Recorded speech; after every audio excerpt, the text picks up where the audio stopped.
Hi, this is Melissa Teitelbaum. I use the pronouns she and her.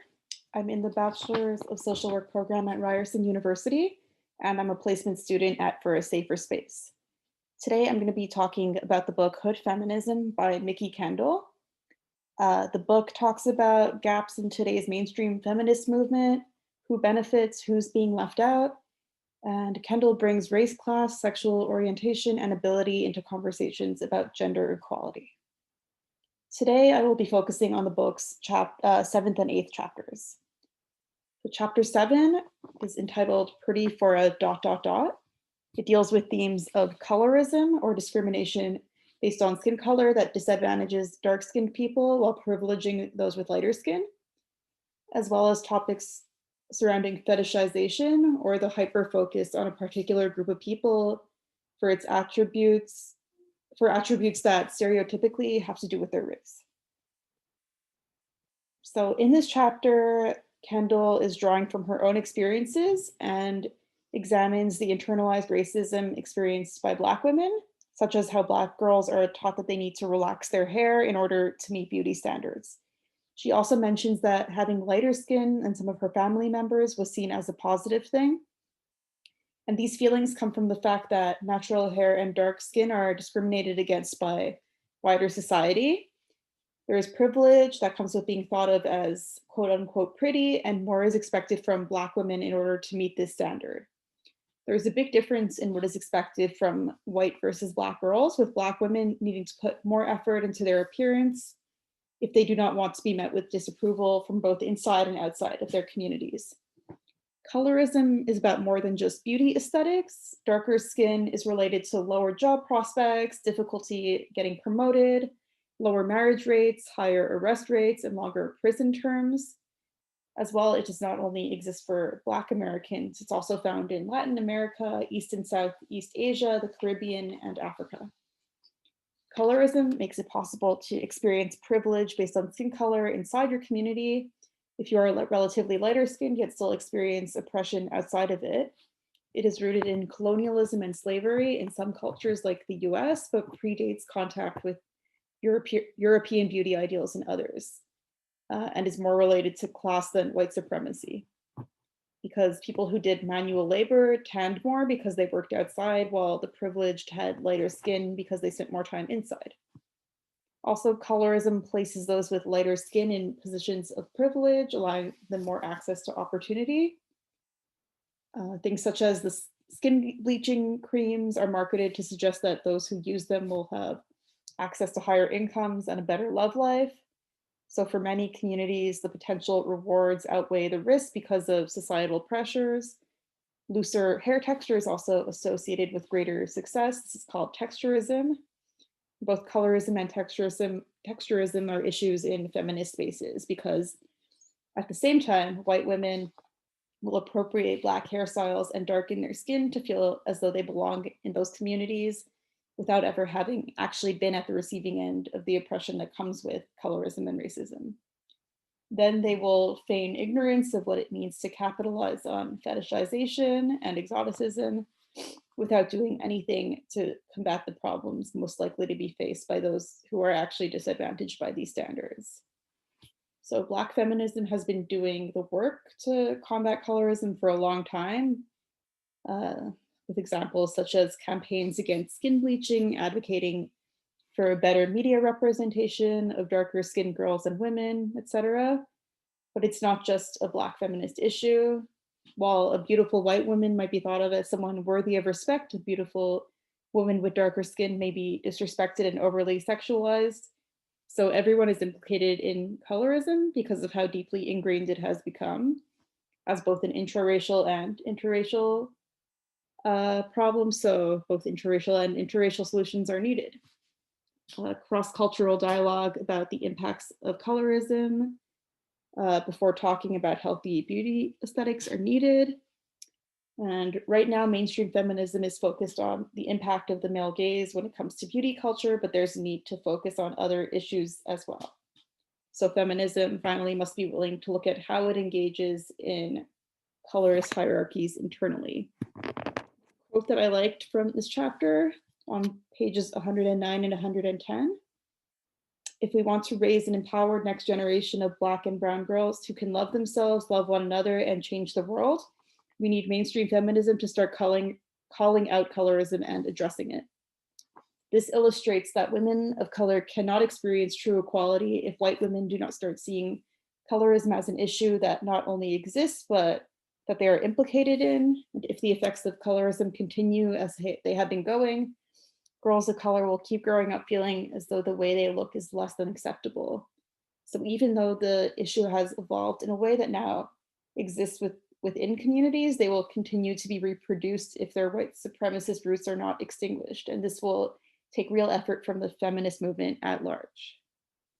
Okay, so I'll move on to chapter 8, which is entitled Black Girls Don't Have Eating Disorders.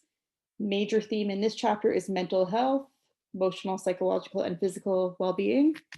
The author here focuses on the experience of mental health concerns in communities of color and how this is perceived outside of these communities, as well as how white supremacy impacts mental health in communities of color and disparities in how easily white people are able to get mental health treatment compared to people of color.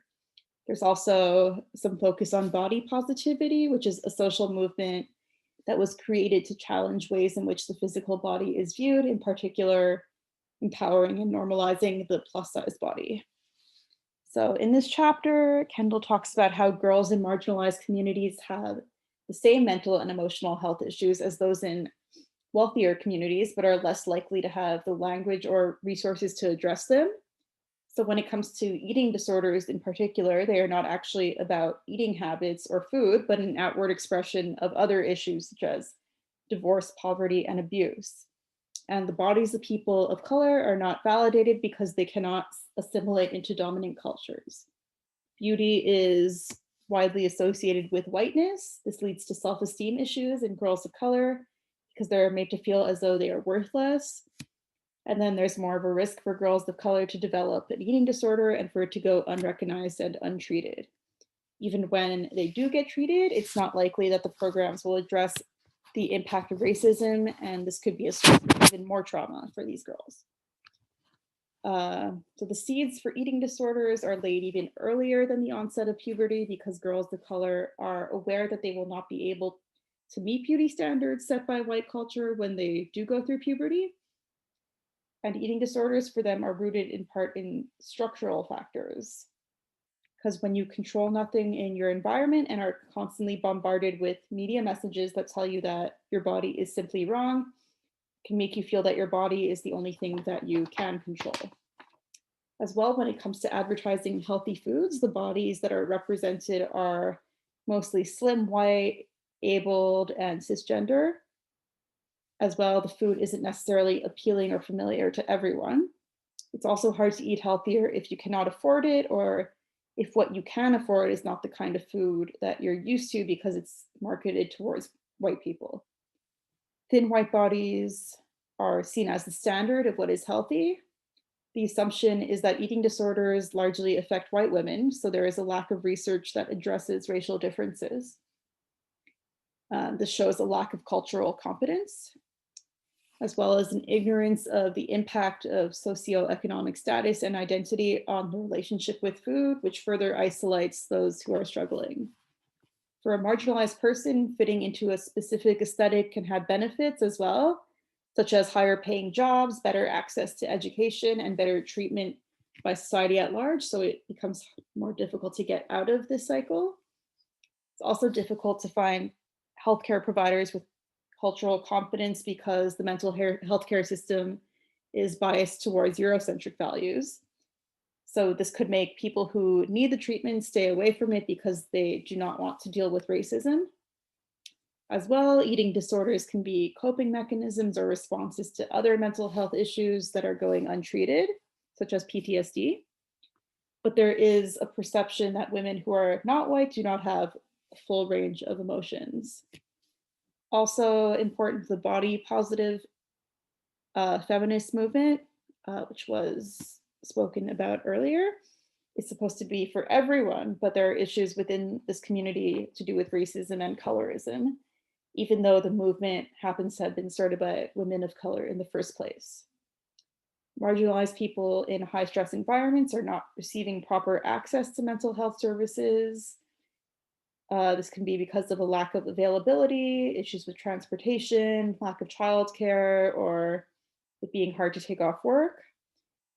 So when we talk about what feminism can do, it has to first be willing to talk about its stake in upholding this aspect of white supremacy.